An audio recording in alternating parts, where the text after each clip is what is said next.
আসসালামু আলাইকুম প্রিয় দর্শক, আপনাদেরকে শুভেচ্ছা আমন্ত্রণ জানাচ্ছি চ্যানেলের সংবাদে। আর এখনকার সংবাদে আপনাদের সাথে আছি আমি খায়রুল বাশার। বিস্তারিত সংবাদের শুরুতে জানিয়ে দিচ্ছি সিটিসেল সংবাদ শিরোনাম।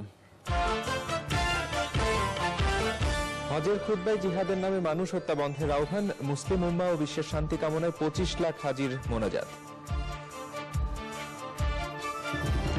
ঈদ উদযাপনে ঢাকা ছেড়ে বাড়ির পথে মানুষের স্রোত, প্রিয়জনের কাছে ফেরার আনন্দের সব বিপত্তি আর সমস্যা ম্লান। কোরবানি পশুর হাটে সহনীয় দামে ক্রেতাদের স্বস্তি, আধা ডজন কারণ দেখিয়ে গতবারের চেয়ে কম চামড়ার দাম।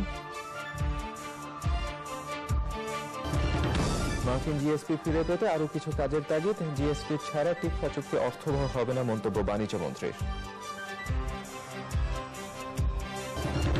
এবং বিষুব রেখায় লম্বা হবে সূর্য কিরণের দিন আজ, মহাকালের মহাযাত্রায় বিশেষ দিনে রাত ও দিনের দৈর্ঘ্য সমান।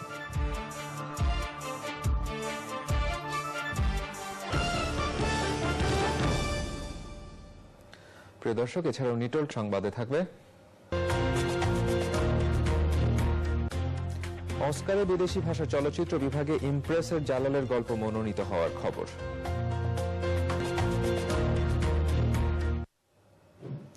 এবার আপনাদের নিয়ে যাচ্ছি সংবাদে বিস্তারিত আয়োজনে। পবিত্র হজের দিক নির্দেশনামূলক খুতবায় বলা হয়েছে, জেহাদের নামে যেভাবে মানুষ হত্যা করা হচ্ছে সেটা ইসলাম সমর্থন করে না। পরে বিশ্ব মানবতার মঙ্গল কামনা করে দোয়া করেছেন হাজিরা। লাব্বাইক আল্লাহুম্মা লাব্বাইক ধ্বনিতে ইসলামের অন্যতম স্তম্ভ হজ পালন করেছেন 25 লাখ মুসলমান। চকর মালিথার রিপোর্ট।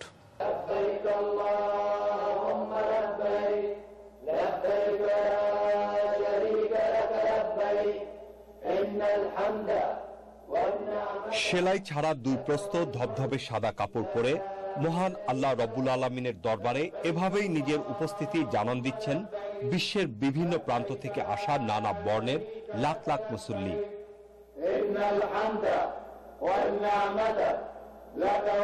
আরবি আরাফাত শব্দের অর্থ পরিচিতি। 350 বছর পৃথিবীর বিভিন্ন প্রান্ত ঘুরে পবিত্র এই ময়দানে আবারও মিলন হয় প্রথম মানব আদম আলাইহিস সালাম এবং বিবি হাওয়ার।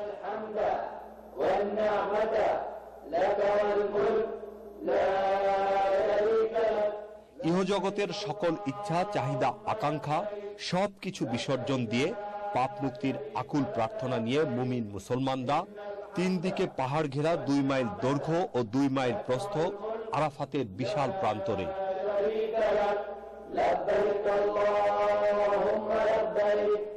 আরাফাতের জাবালে রহমত বা রহমতের পাহাড়ের চূড়ায় যেখানে আদম হাওয়ার পরিচয় হয়েছিল, তার পাদদেশে দাঁড়িয়ে বিদায়ী হজে ভাষণ দিয়েছিলেন মহানবী হযরত মুহাম্মদ সাল্লাল্লাহু আলাইহি ওয়াসাল্লাম। সেই ভাষণের তাৎপর্য ছিল মানুষ হিসেবে সবাই সমান মর্যাদার অধিকারী। তাই মানুষে মানুষে সৌহার্দ্যপূর্ণ পরিবেশ সৃষ্টির ঘোষণা দেওয়া হয়েছিল বিদায়ী হজের ঐতিহাসিক ভাষণে।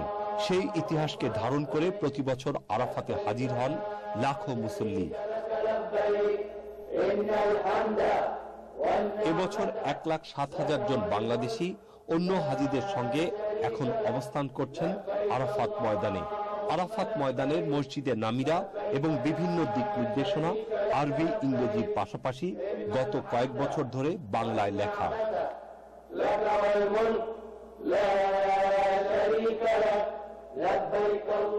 এক নাগারে হাঁটা আর সকাল থেকেই প্রচন্ড রোদে অনেক হাজি অসুস্থ আর ক্লান্ত হয়ে পড়েছেন। তবে লাখ লাখ হাজির চিকিৎসার জন্য পর্যাপ্ত সুযোগ সুবিধা আছে আরাফাতের এই মাঠে। তাছাড়া পরিবেশ ঠান্ডা রাখার জন্য বিস্তীর্ণ এই মাঠে বৃষ্টির মতো কৃত্রিমভাবে ঠান্ডা পানি ছিটানো হচ্ছে। আছে হাজার হাজার নিম গাছ। নিমের গাছের ছায়ায় আছেন অনেকে, কেউ পাহাড় ঘেঁষে, আবার কেউ সুবিধাজনক জায়গায় বসে গুনাহ-মাফের জন্য দোয়া করছেন যার যার মতো করে।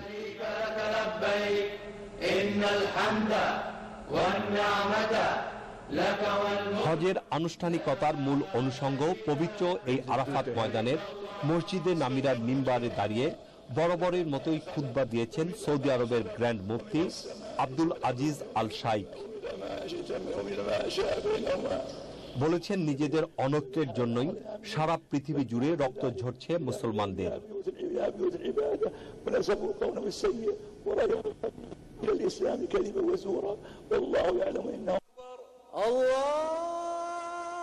জোহর ও আসরের মাঝামাঝি সময়ে আরাফাতের খোলা ময়দানে সকল হাজি একসঙ্গে আদায় করেন নামাজ।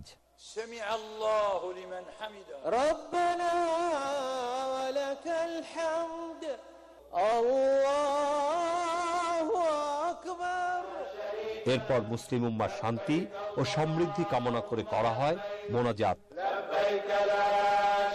পাপের সাজা থেকে মুক্তি চেয়ে আল্লাহর দরবারে কান্নায় ভেঙে পড়েন হাজিরা।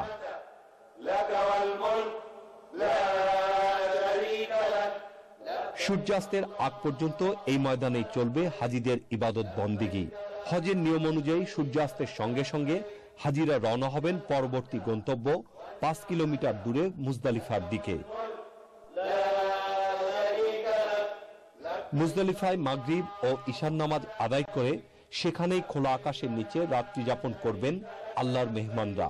হজ উপলক্ষে আরাফাত ময়দান, মুজদালিফা, মিনা ও এর আশেপাশের এলাকায় পর্যাপ্ত নিরাপত্তা নিয়েছে সৌদি সরকার।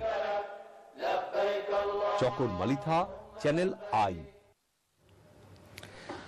ঈদে বাড়ি ফেরা মানুষের ঢল নেমেছে রাজধানী বাস, লঞ্চ এবং ট্রেন স্টেশনগুলোতে। আগের যে কোনো ঈদ থেকে এবার মানুষ ভালো পরিবেশে বাড়ি ফিরতে পারছেন বলে দাবি করেছেন সড়ক পরিবহন ও সেতু মন্ত্রী।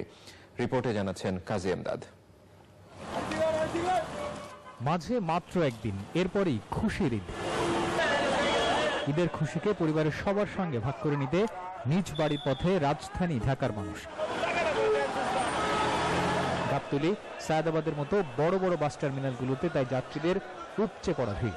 অনেক হতাশায় ছিলাম যে পাবো কি পাবো না, অনেক আগে টিকিট কাটিনি, ভাবছিলাম যে হয়তো নাও পাইতে পারি, তারপরে অনেক কষ্ট করে হলেও টিকিটটা পাইছি। টিকিট পাইছি, সমস্যা নেই কোনো। হ্যাঁ, সিট পাইছি। বাসের মতো লঞ্চ টার্মিনালগুলোতেও হুমড়ি খেয়ে পড়ে মানুষ। তারা বলছেন সমস্যা কিছু থাকলেও নারীর টানে বাড়ি ফেরার মজাই আলাদা। বাড়িতে সবার সাথে যে ঈদ করব, সবার সাথে দেখা হবে, আনন্দ হবে, মা বাবা আছে বাড়িতে। আসলে এত কষ্টের পর বাসায় যাওয়া, মানে বলে বুঝাতে পারবো না যে কতটা আনন্দ লাগতেছে। ভিড় ছিল ট্রেন স্টেশনগুলোতেও। দু একটি ট্রেন ছাড়তে বিলম্ব হলেও বাকিগুলো সময় মতো ছেড়েছে।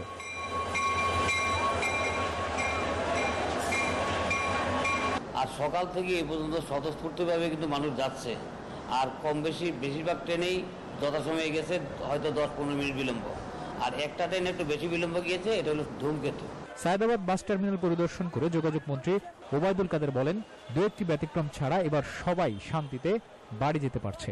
সড়কে তুলনামূলকভাবে এবার যানজট যতটা হওয়ার কথা, দুর্যোগের কারণে যে দুর্ভোগ হওয়ার কথা, সে দুর্ভোগ অনেক কম। মন্ত্রী এই কাজটা করেছে জনস্বার্থে, সেটা জনগণ সুবিধা পেলে আপনি কেন সেটা স্বীকার করবেন? এদেশে দেখতে পাচ্ছি যে সাধারণ মানুষ অ্যাপ্রিসিয়েট করে, অসাধারণ মানুষ কোনো ভালো কাজের অ্যাপ্রিসিয়েট করেন। প্রতিবারের এবারও ঈদ উপলক্ষে বিশেষ সার্ভিস যোগ করেছে বাংলাদেশ রেলওয়ে। বাস, লঞ্চ অথবা ট্রেন, ঈদের এই যাত্রায় ভোগান্তিতে পড়তে হয়নি এমন মানুষের সংখ্যা খুবই কম। তবে যতই ভোগান্তি হোক আর কষ্ট হোক, শেষমেশ বাড়িতে পৌঁছতে পারলেই যেন সব আনন্দের।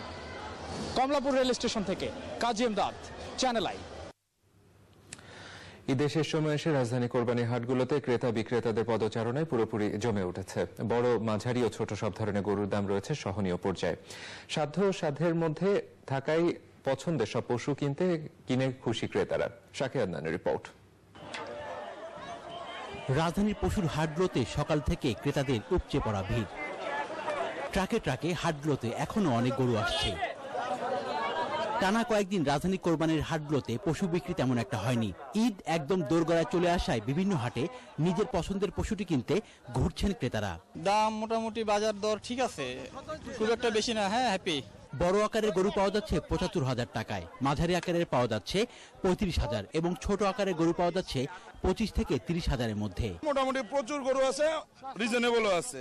গরুর দাম মোটামুটি একটা সহনশীল পর্যায়ে আসছে। বাজার মনে হচ্ছে যে স্বাভাবিক অবস্থায় কমবে এবং কমার আশাটাই আমরা চাচ্ছি। কেমন লাগে যে গরু দেখতে আসলে? আমার খুব ভালো লাগে। গরুর মতো হাটগুলোতে প্রচুর খাসিও রয়েছে, দামও ক্রেতার সাধ্যের মধ্যে। বিক্রেতারা বলছেন বৃষ্টি ও কাদার কারণে তারা দ্রুত পশু বিক্রি করে দিচ্ছেন। গতকাল চাইছিলাম 14,000, পার্টি নাই, আজ আবার 2,000 কম চাচ্ছি, তাহলে আর লোক নাই ভাই। চাইছি 38, হ্যাঁ দাম বলছে 30 থেকে 32,000 বলছে। বাজার হিসাবে তুলনামূলক কমই আর কি। কত মধ্যে মানুষ কিনতে পারবে? মানুষ মনে করেন 35, 40, 30, 32 এর ভিতরে কিনতে পারবে। ঘুরে নিয়ে গেলে তো লস হবে। হাটের সার্বিক নিরাপত্তায় তৎপর রয়েছে আইন শৃঙ্খলা বাহিনী। পুরো আল্লাহর রহমতে পর্যন্ত কোনো দুর্ঘটনার সংবাদ শোনা যায় নাই। আমাদের সর্বোচ্চ সতর্কতা অবলম্বন আমরা করছি এবং আমি বলবো যে 100% নিরাপত্তামূলক ব্যবস্থা আমরা গ্রহণ করেছি। ঈদের সময় ঘনিয়ে আসার সাথে সাথে ক্রেতার সমাগম আরো বাড়বে বলে আশা বিক্রেতাদের। নির্দিষ্ট স্থানে পশু কোরবানির জন্য শেষ সময়ে প্রচারণা চালিয়ে যাচ্ছে সিটি কর্পোরেশন। কিন্তু আমাদের এখানে পর্যাপ্ত কর্মী থাকবে, যেখানে আমার নির্দিষ্ট স্থান, আমাদের পানি থাকবে। রাস্তার উপরে গরু জব না করে এই জন্য প্যান্ডেলটা করানো হয়েছে, জনগণকে সচেতন করার জন্য। ক্রেতা ও বিক্রেতারা বলছেন হাটগুলোতে প্রচুর পরিমাণে দেশি গরু এবং খাসি থাকায় কম পড়ার কোনো সম্ভাবনা নেই। আফতাবনগর কোরবানির হাট থেকে শাকির আদনান, চ্যানেল আই, ঢাকা। 5 বছরে বাংলাদেশ থেকে চামড়া ও চামড়াজাত পণ্যের রপ্তানি বেড়েছে দ্বিগুণেরও বেশি। তবে গত বছরের চেয়ে প্রতি বড় 20 টাকা কমিয়ে এবার ঠিক করা হয়েছে কোরবানি পশুর কাঁচা চামড়ার দাম। চামড়া ব্যবসার সঙ্গে যুক্ত ব্যবসায়ীদের 3টি সংগঠন যৌথভাবে নতুন দর ঘোষণা করেছেন। সঞ্জয় চাকির রিপোর্ট। 2010-11 অর্থ বছরে বাংলাদেশ থেকে চামড়া ও চামড়াজাত পণ্যের রপ্তানি ছিল $651 মিলিয়ন মার্কিন ডলার। এরপর প্রতি বছরই বাড়ছে। গত অর্থ বছর 1453 মিলিয়ন মার্কিন ডলার রপ্তানি হয়, 5 বছর আগের তুলনায় $800 মিলিয়ন বেশি। বছরে দেশের মোট রপ্তানি আয়ের প্রায় 3.4% এসেছে চামড়া, চামড়াজাত পণ্য এবং ফুটওয়্যার রপ্তানি হতে। প্রতি বর্গফুট লবণযুক্ত গরুর চামড়ার দর গত বছর ছিল 70 থেকে 75 টাকা। এবার ঢাকায় 50 থেকে 55 টাকা, ঢাকার বাইরে আরও কম, 40 থেকে 45 টাকা। সারা দেশে খাসির লবণযুক্ত চামড়া 20 থেকে 22 টাকা বর্গফুট এবং বকরির চামড়া 15 থেকে 17 টাকা। আমরা চাই না তারা সিন্ডিকেট করে এলাকায় মাস্টারি করে চামড়াগুলি সংগ্রহ করে 200, 300, 400, 500 টাকা দিয়ে চামড়াগুলি সংগ্রহ করে তারা যেন আমাদেরকে দুর্নামের ভাগিদার না করে। বিশ্ববাজারে চাহিদা ও দাম কমে যাওয়া, ইউরোপ ও জাপানি মুদ্রার দরপতন, ট্যানারি স্থাপনের খরচ এবং ব্যাংক ঋণ না পাওয়া সহ নানান যুক্তি দেখিয়েছেন ব্যবসায়ীরা। প্রায় 30 থেকে 35% কাঁচা চামড়ার দাম আপনার কমে গেছে সারা বিশ্বে। সুতরাং আমরা মনে করি যে যদি আমরা আমাদের মূল্য কমাতে না পারি তাহলে কিন্তু আমরা ক্রেতা হারাবো। 6 ঘন্টার মধ্যে চামড়ায় লবণ দেয়া এবং কোনোভাবেই বৃষ্টির পানি না লাগানো এবং সিন্ডিকেটের দৌরাত্ম্য বন্ধেরও আহ্বান জানানো হয় চামড়া ব্যবসায়ীদের সংবাদ সম্মেলনে। সঞ্জয় চাকি, চ্যানেল আই, ঢাকা। জিএসপি পেতে হলে বাংলাদেশকে আরও কিছু কাজ করতে হবে বলে জানিয়েছেন যুক্তরাষ্ট্রের সহকারী বাণিজ্য প্রতিনিধি মাইকেল জে ডিলানি। তিনি বলেছেন, শ্রমিক অধিকার এবং নিরাপত্তা নিশ্চিত করতে পারলে জিএসপি সুবিধা থেকেও বেশি অর্জন করা সম্ভব। তবে বাণিজ্যমন্ত্রী বলেছেন, জিএসপি ফিরিয়ে দেয়া না হলে টিকফা চুক্তি কোনোভাবেই অর্থবহ হবে না। রাহুল রায়ের রিপোর্ট। 2013 সালের জুনে বাংলাদেশের জিএসপির আওতায় বাণিজ্য সুবিধা স্থগিত করে দেয় মার্কিন যুক্তরাষ্ট্র। অনেকে এটাকে রাজনৈতিক কারণ বললেও যুক্তরাষ্ট্র বলে আসছে তথ্যের ভিত্তিতে যৌক্তিক কারণেই এমন সিদ্ধান্ত। এ নিয়ে আলোচনা পর্যালোচনার মধ্যে United states trade representative USTR এর 8 সদস্যের একটি প্রতিনিধি দল ঢাকায় আসে। সহকারী বাণিজ্য প্রতিনিধি মাইকেল জে ডিলেনির সমাপনী সংবাদ সম্মেলনে ঘুরে ফিরে আসে জিএসপি প্রসঙ্গ।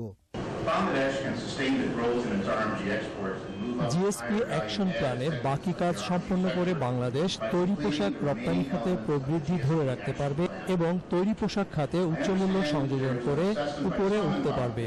আমি বুঝতে পারছি বাংলাদেশের কেউ মনে করছে অ্যাকশন প্ল্যানের সব কাজ সম্পন্ন হয়েছে, তবে প্রকৃত সত্য এখনো আরো কিছু কাজ করা প্রয়োজন।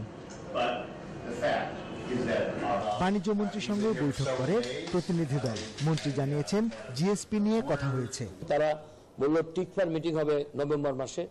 আমি বললাম টিকফা কখনো অর্থবহ হবে না যদি আমরা জিএসপি ফেরত না পাই। আমি পরিষ্কারভাবে বলেছি, টিকফা মানে হলো trade and investment framework agreement. সেই টিকফাই যদি অর্থবহ করতে হয় তাহলে ট্রেড অ্যান্ড এগ্রিমেন্টের যে অংশ জিএসপি সেটা ফেরত দেওয়া উচিত। এইসব ব্যাপারে আমরা আলোচনা করেছি, সুন্দর সুন্দর আন্তরিকতার সাথে আলোচনা হয়েছে। মার্কিন বাণিজ্য প্রতিনিধি দল বাংলাদেশের পোশাক খাতে ইপিজেড ভিত্তিক ট্রেড ইউনিয়নের কথা বললে বাণিজ্য মন্ত্রী তাদের আশ্বস্ত করে শ্রমিকদের স্বার্থ রক্ষায় বিভিন্ন কল্যাণমূলক পদক্ষেপের কথা বলেছেন। রাহুল রায়, চ্যানেল আই, ঢাকা। জাতিসংঘের সাধারণ পরিষদের ৭০তম অধিবেশনে যোগ দিতে যুক্তরাষ্ট্রের নিউ ইয়র্কের পথে রয়েছেন প্রধানমন্ত্রী শেখ হাসিনা। বুধবার সকালে হযরত শাহজালাল আন্তর্জাতিক বিমানবন্দর থেকে তিনি নিউ ইয়র্ক রওনা হন। সেই সময় মন্ত্রিপরিষদ সদস্য, সংসদ সদস্য, সামরিক বেসামরিক ঊর্ধ্বতন কর্মকর্তারা তাকে বিদায় জানান।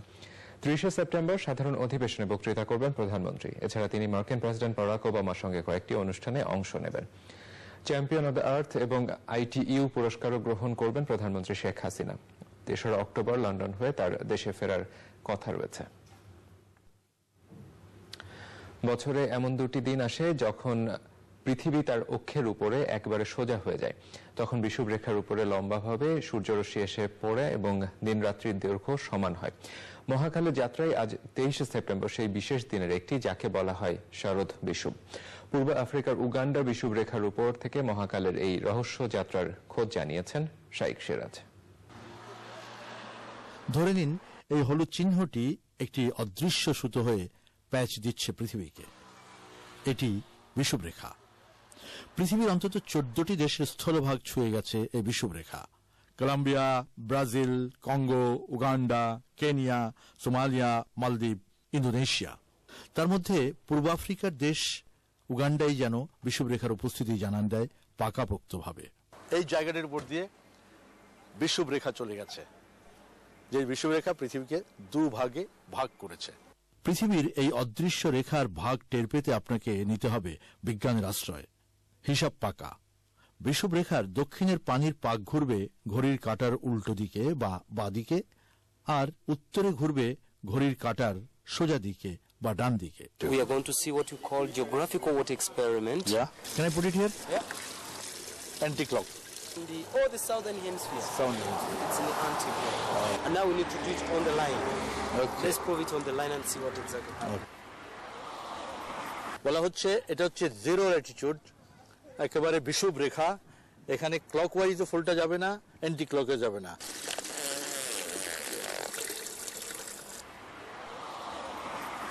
North, the water spins clockwise. Okay. North, the flower is going clockwise. All the northern hemisphere countries. ২১ March ও ২৩ সেপ্টেম্বর সূর্যকিরণ লম্বাভাবে পড়ে পৃথিবীর উপর। এ কারণেই পৃথিবীর সবখানেই দিনরাত্রি সমান হয়। পূর্ব আফ্রিকার দেশ উগান্ডা সারাটি বছরই এমন হিসেবের মধ্যে থাকে। বিষুবরেখার প্রভাবে তাপমাত্রার বাড়া কমা নেই, নেই রোদ বৃষ্টি বা শীতের বাহুল্য। জীবনকে এক অদ্ভুত শীতলতায় মরিয়ে রাখে সারাটি বছর। তাই পৃথিবীর পর্যটকদের আকর্ষণের ক্ষেত্র এই উগান্ডা। সেদিনটা বিকেলের দিকে যদি কোনো মানুষ এই লাইনটির উপরে দাঁড়ায়, তাহলে তার নিজস্ব শরীরের কোনো ছায়া পড়ে না, কারণ সূর্য তখন থাকে একেবারে সরাসরি, কোনো ছায়া পাওয়া যাবে না চারিদিকে।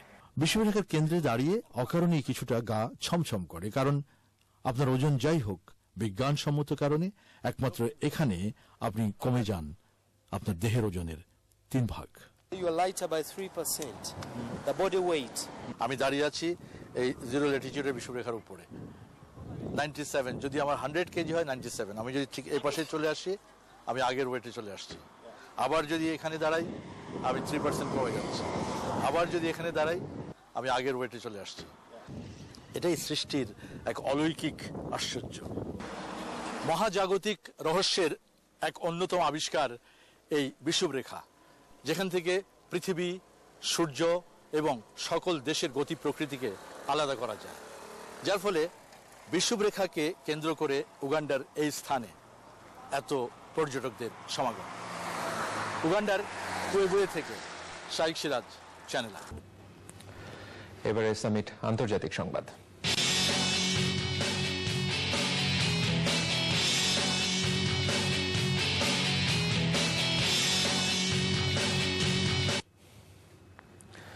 ব্রাসেলসে ইউরোপীয় ইউনিয়নের নেতারা অভিবাসী সংকট সমাধানে এবং 1,20,000 অভিবাসীকে সদস্য দেশগুলোর মধ্যে বন্টন করে দেওয়ার জন্য বৈঠক করেছেন। তবে বাধ্যতামূলক অভিবাসী নেয়ার ইউরোপীয় ইউনিয়ন ঘোষণা বিরোধিতা করেছে রোমানিয়া, হাঙ্গেরি, স্লোভেনিয়া, চেক রিপাবলিক। ধারণা করা হচ্ছে সিরিয়া যুদ্ধ প্রসঙ্গ বৈঠকে গুরুত্ব পাবে। ফ্রান্সের প্রেসিডেন্ট ফ্রান্সোয়া ওলাদ ও ব্রিটিশ প্রধানমন্ত্রী ডেভিড ক্যামেরন সন্ধ্যায় বৈঠকে বসবেন সিরিয়া ইস্যুতে। যুদ্ধ বন্ধ সহ শরণার্থীর সমস্যা সমাধানে তারা কথা বলবেন। মার্কিন president Barack Obama German chancellor Angela মার্কেলের সঙ্গে কথা বলে জানিয়েছেন, ইউরোপের নেতাদের উচিত সব শরণার্থীদের সমানভাবে ভাগ করে নেয়া। এবারে জানিয়ে দিচ্ছি ইসলামী ব্যাংক অর্থনীতি সংবাদ।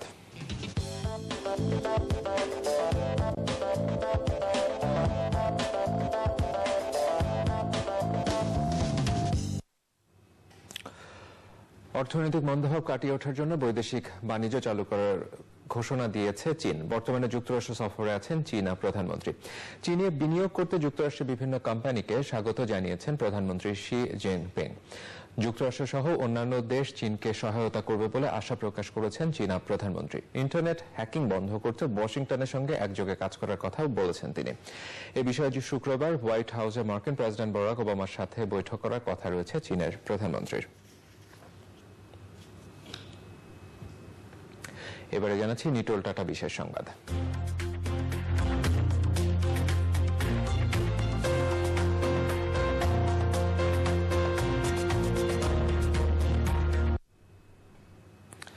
'৮৮তম অস্কারে বিদেশি ভাষার চলচ্চিত্র বিভাগের জন্য বাংলাদেশ থেকে মনোনীত হয়েছে আবু শাহেদ ইমন পরিচালিত ইমপ্রেস স্টাইল ফিল্মের চলচ্চিত্র জালালের গল্প। রাজধানীর একটি হোটেলে Bangladesh federation of film society আয়োজিত মিডিয়া কনফারেন্সে ঘোষণা দিয়েছেন অস্কার বাংলাদেশ কমিটির চেয়ারম্যান হাবিবুর রহমান খান।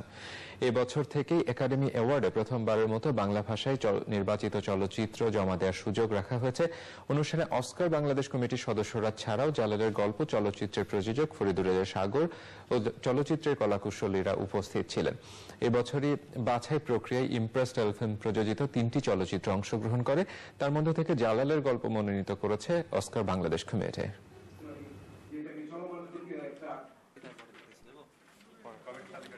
বিদেশি ভাষায় চলচ্চিত্র পুরস্কার প্রতিযোগিতা বাংলাদেশ প্রতিনিধিত্ব করার জন্য ইমপ্রেস টেলিফিল্ম প্রযোজিত আবু শাহেদ ইমন পরিচালিত জালালের গল্পটিকে মনোনীত করে।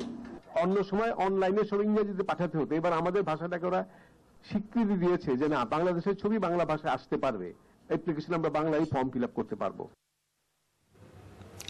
এবারে এসিআই কৃষি সংবাদ।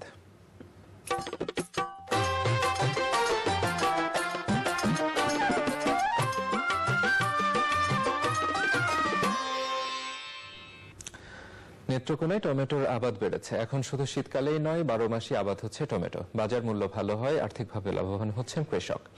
জেলা সদর সহ কেন্দুয়া, পূর্ব ধলা ও বারহট্টা উপজেলার আমলি, কুনিয়া, জঙ্গিরপুর, চল্লিশা, মহেশকোনা, শালদিঘি, লঙ্গলজোড়া, নওয়াপাড়া, দেওপুর সহ 10-12টি গ্রামে আবাদ হয়েছে গ্রীষ্মকালীন টমেটো।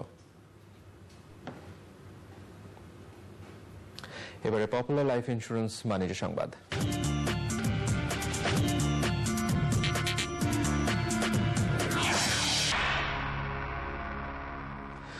বাংলাদেশ ব্যাংকের financial integrity and customer service ডিপার্টমেন্টে আগস্ট মাসে গৃহীত 496 অভিযোগের মধ্যে 495টি নিষ্পত্তি করা হয়েছে।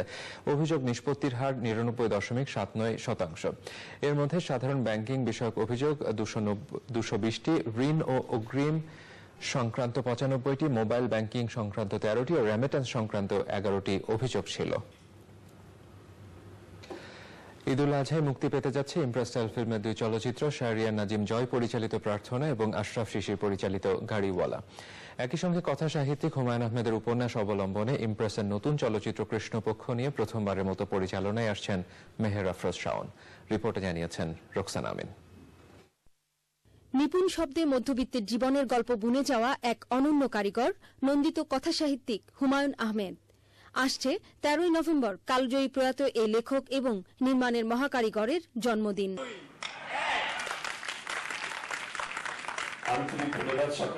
হুমায়ুন ভক্তদের জন্য তাঁর জন্মদিনে দিনটির দ্যুতি ছড়াতেই ইমপ্রেস টেলিফিল্মের নতুন চলচ্চিত্র কৃষ্ণপক্ষ ঘোষণা আসলো বসুন্ধরা সিটি স্টার সিনেপ্লেক্সে। সেখানে আরও একবার বলা হলো, নবীন নির্মাতাদের প্রথম চলচ্চিত্রকে বরাবরই সাধুবাদ জানিয়েছে ইমপ্রেস টেলিফিল্ম। জানালার জন্মদিন মানে হুমায়ুন আহমেদের নাটক, আর আগামী 13 নভেম্বর হুমায়ুন আহমেদের জন্মদিন। জন্মদিনে আমরা চাই বাংলাদেশের প্রেক্ষাগৃহে হুমায়ুন আহমেদের একটি নতুন ছবি মুক্তি পাক। সেই ছবিটির নামই কৃষ্ণপক্ষ। এবং এই অসম্ভবকে সম্ভব করার দায়িত্ব নিয়েছেন মেহের আফরোজ শাওন এবং তার দল। হুমায়ুন আহমেদের উপন্যাস কৃষ্ণপক্ষ পর্দায় ফুটিয়ে তুলবেন মেহের আফরোজ শাওন। প্রতিবারই চেয়েছি যে হুমায়ুন আহমেদের জন্মবার্ষিকীতে খুব বড় করে কিছু একটা করবার। হুমায়ুন আহমেদের একটি গল্পকে, হুমায়ুন আহমেদের একটি চমৎকার গল্পকে যদি আমরা সবাই মিলে আবারও দর্শকের সামনে পরিবেশন করতে পারি হুমায়ুন আহমেদের জন্মদিনে, এর চেয়ে বড় ট্রিবিউট আর কি হতে পারে। এই একটি জায়গায় আমরা একমত হয়ে 13 নভেম্বর এবার হুমায়ুন আহমেদের জন্মবার্ষিকীতে আমরা সবাই মিলে হুমায়ুন আহমেদের কৃষ্ণপক্ষ চলচ্চিত্রটি এখানে দেখব। আমি চেষ্টা করবো আমার অন্তর থেকে যতটুকু সম্ভব তাকে সাপোর্ট দেওয়ার এবং একটি ভালো চলচ্চিত্র করার জন্য। একই জায়গায় হয়ে গেল ইমপ্রেসের 2 চলচ্চিত্রের আড়ম্বরপূর্ণ প্রিমিয়ার। আসছে ঈদে মুক্তি পেতে যাচ্ছে নবীন 2 নির্মাতার 2 চলচ্চিত্র, প্রার্থনা ও গাড়িওয়ালা। প্রথমে সাগরকে ধন্যবাদ জানাই যে আমাকে সাহস করে একটি ছবি পরিচালনা করার দায়িত্ব দেওয়ার জন্য। আমি চেষ্টা করেছি একটি ভালো ছবি বানাতে এবং আমি মনে করি যে এই রকম ছবি ভবিষ্যতে আমাদের ইন্ডাস্ট্রিতে টিকে থাকবে ইনশাআল্লাহ। গাড়িওয়ালা যখন সারা পৃথিবীতে ওই ভাড়া গাড়িটি দৌড়ে বেড়াচ্ছিল তখন বাংলাদেশের রাস্তায় নামতে পারছিল না, এই একটি মানুষ সেই নামার ব্যবস্থা করে দিয়েছেন। 3 দিন ধরে পাওয়া যাচ্ছে না সাবেক থানা কৃষি কর্মকর্তা মতিউর রহমানকে। সোমবার সন্ধ্যায় কলাবাগানের বাসা থেকে বের হওয়ার পর থেকে তিনি আর ফেরেননি। সে সময় তার পরনে ছিল নীল রঙের ফতুয়া। 85 বছর বয়সী মতিউর রহমান বার্ধক্যজনিত কারণে মানসিকভাবে কিছুটা অসংলগ্ন। তার পরিবারের সদস্যরা জানিয়েছেন সর্বশেষ মঙ্গলবার রাতে তাকে সাভার বাস স্ট্যান্ড এলাকায় দেখা গিয়েছিল বলে তথ্য পেয়েছেন তারা। তার নিখোঁজের বিষয়ে কলাবাগান থানায় জিডি করা হয়েছে। মতিউর রহমানের সন্ধান পেলে ঢাকার যে কোনো থানা কিংবা 01789991237, 01979470454 অথবা 01819210887 নম্বরে যোগাযোগ করার অনুরোধ জানিয়েছেন তার পরিবার। এবারে জানাচ্ছি গ্রামীণ ফোন খেলার খবর।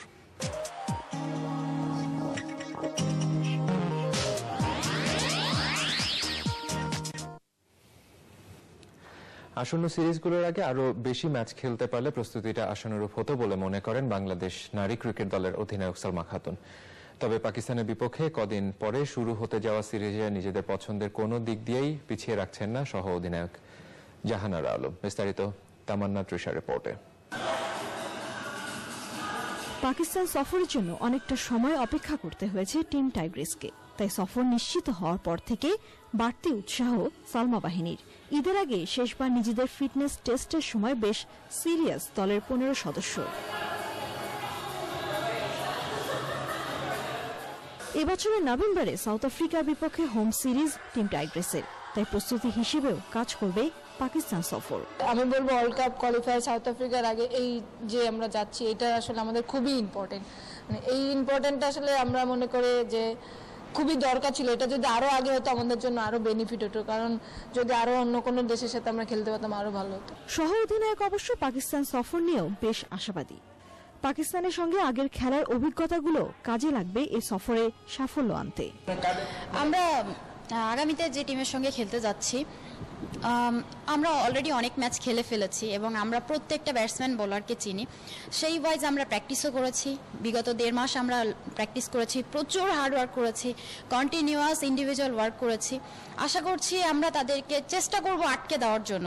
লম্বা সময় পরে আন্তর্জাতিক অঙ্গনে পা রাখছে টিম টাইগ্রিস। তারপরও 2 দিন বাদে ঈদের একদিন পরে পাকিস্তান যাবে তারা। তাই পরিবারকে ছাড়াই ঈদ করতে হচ্ছে 15 জনকে।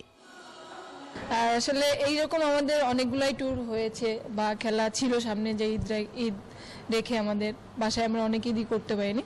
কিন্তু আমাদের আসলে একটা প্ল্যান আমরা করতেছি, যেহেতু সবাই আমরা এখানেই আসি, প্ল্যান করতেছি যে আমরা বাইরে ঘুরতে যাব ঈদের দিন। আসলে প্ল্যানটা কতদূর সাকসেস হবে এখনো জানি না। আশা করি যাতে সাকসেস হলে আমাদের জন্য বেটার হবে। তামান্না তৃষা, চ্যানেল আই, ঢাকা। সবশেষে সিটিসেল সংবাদ শিরোনামগুলো জানিয়ে দিচ্ছি আরো একবার।